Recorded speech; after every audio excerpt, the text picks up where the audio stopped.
মেয়েটি কাপড় পরতে পরতে বলল, স্যার আমার কাজটা হয়ে যাবে তো এবার, তাই না? আমি তো এবার টাকাটা পেয়ে যাবো স্যার, তাই না? আমার স্বামীকে এবার সারিয়ে তুলতে পারবো তো স্যার? মলিন চেহারা এসব বলে মেয়েটি। আমি সোহানা মেয়েটির বুকের দিকে লোভনীয় দৃষ্টিতে তাকিয়ে রইলাম। আমার নজর খারাপ দেখে সোহানা তার জামাটা এবার পরে নিল। আমি মুচকি হেসে বললাম, টাকা তো তুমি পাবেই, তোমার স্বামী আমাদের জন্যই তো আজ হসপিটালে আছে, আর তোমার কাজটা আমি করব না, তা কি কখনো হয়? স্যার তাহলে আমি কবে টাকাটা পাবো? আমি আবারও তার শরীরের দিকে তাকিয়ে বললাম, পাবে তো, তবে তার জন্য যে তোমাকে আবার আমার সাথে দু একবার দেখা করতে হবে গো সোহানা।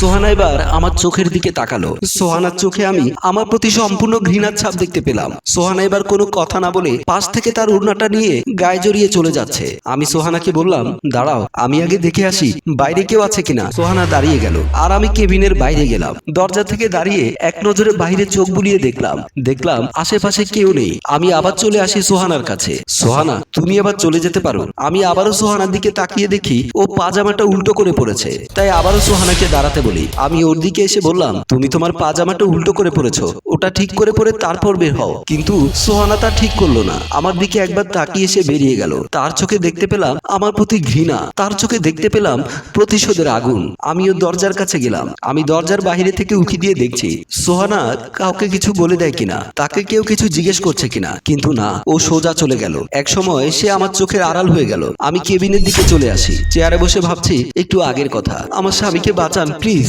ওর চিকিৎসার জন্য অনেক টাকার প্রয়োজন। আমি হা করে সোহানার দিকে তাকিয়ে রইলাম। তুমি তাহলে আরিফের স্ত্রী? হ্যাঁ স্যার, সে এই অফিসে জব করে।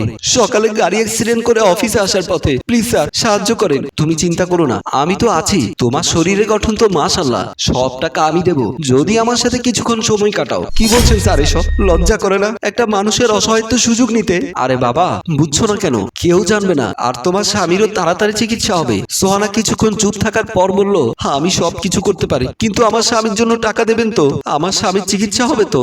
ওকে ওকে, তুমি এসব নিয়ে ভেবো না, আসো আমার কাছে আসো। আমি আমার হাতটা বাড়িয়ে সোহানার গায়ে হাত দিলাম। সে ছোলাছুলি করছে। তারপর সোহানাকে আমি অফিসের চেয়ারের পেছনে নিয়ে গেলাম। তার বুক থেকে শাড়ির আঁচলটি এক ঝটকায় ফেলে দিলাম। সোহানার ইচ্ছে না থাকা সত্ত্বেও মাটিতে শুয়ে যায়, আর আমি ক্ষুধার্ত বাঘের মতো তার উপরে ঝাঁপিয়ে পড়ি। ভাবনা হঠাৎ শেষ হয়। আমি মৃদু একটা হাসি দিয়ে অফিস সব কিছু গুছিয়ে কাপড় চোপড় ঠিক করে কেবিন থেকে বের হয়ে গেলাম। আমি ফ্রেশ হয়ে সোফায় বসে বসে টিভি দেখছি। মনটা খুব হালকা লাগছে। আমি আবারও সোহানার সাথে করা কাজের কথা ভাবছি। আহা কি অনাবিল সুখ, আবার যখন পাবো এত সহজে ছেড়ে দেব না। হঠাৎ কলিং বেলটা বেজে উঠলো। আমি উঠে দরজা খুলে দিতে চলে গেলাম। দরজা খুলে দিতেই দেখি আর কেউ নয়, আমার বউ অধরা। তার চেহারা দেখে মনে হচ্ছে মেয়েটা আজ খুব খুশি খুশি। হাতে শপিং ব্যাগ, ঢুকে আমাকে জড়িয়ে ধরে। আমি ওকে এত খুশি দেখে বললাম, আজ আমার জানটাকে এত খুশি খুশি লাগছে কেন? ব্যাপারটা কি? তুমি কি কোনো আলাদিনের চেরাগ পেয়েছো নাকি? অধরা বলল, আগে সোফাতে গিয়ে বসি গো, তারপর বলছি। তারপর দুজনেই সোফার দিকে চলে যায়। অধরা হাতের শপিং ব্যাগগুলো টেবিলে রেখে বলল, সোনা তুমি আইডিয়া করো তো কি হতে পারে? আজ আমি অনেক খুশি, তা তো আমার বউটার মুখ দেখে বুঝতে পারছি। আমার বউটা খুব খুশি। তুমি যদি না বলো তাহলে আমি বুঝবো কি করে? আজ আমার প্রমোশন হয়েছে অফিসে, এখন আমি অনেক টাকা স্যালারি পাবো। আমিও অধরার কথা শুনে অনেক খুশি হয়ে বললাম, ওয়াও জান, তাই? তাহলে তো ভালোই হলো।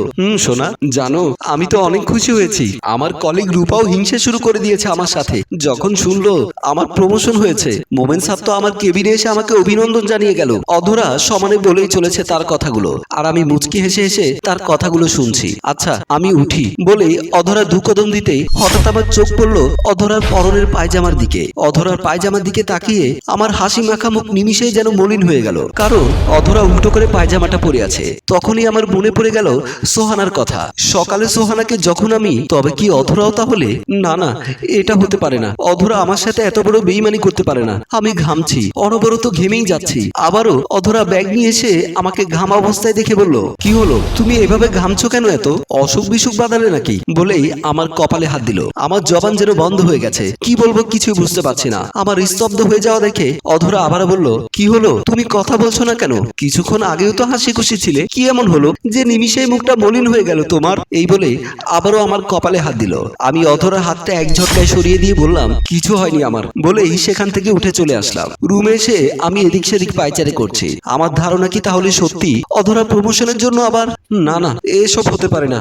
নাকি এসব আমার করে আসা পাপের ফসল? মনে হাজারো প্রশ্নের উত্তর রেখে কঠিন একটা টুইস্ট রেখে আমাদের গল্প এখানেই শেষ হয়। সম্মানিত ভিউয়ার্স, এই গল্পে কি হতে চলেছে পরে? সে কি তার স্ত্রীর রহস্য খুঁজে বের করতে পারবে? আর এসব কি কাকতালীয় নাকি কোনো প্ল্যান করা? সব প্রশ্নের উত্তর জানতে গল্পের দ্বিতীয় পর্বের জন্য কমেন্টস করুন।